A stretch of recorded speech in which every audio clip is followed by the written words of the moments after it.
Himala daw na maituturing ang tagumpay ng EDSA Revolution noong 1986 dahil sama-samang nagdasal ang mga tao para maipagtanggol ang karapatan ng kapwa-tao dahil sa mga pang-aabuso na nangyayari noong panahon ng martial law.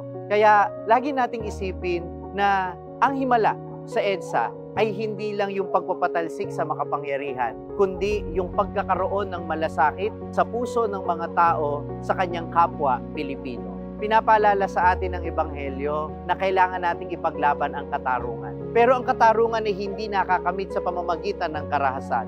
Sa EDSA, ang naging panlaban ng mga Pilipino ay ang kanilang rosaryo, ang mga bulaklak, ang pagkain na ibinahagi nila sa mga sundalo na nagtutok sa kanila ng baril. Kaya sa tuwing maaalala natin ng EDSA, huwag nating kalilimutan na may ginawang himala ang Diyos. At ito ay ang palabasin ang kabutihan ng bawat Pilipino na ang pangganti natin sa kasamaan ay hindi dahas, kundi panalangin at kabutihan sa ating kapwa.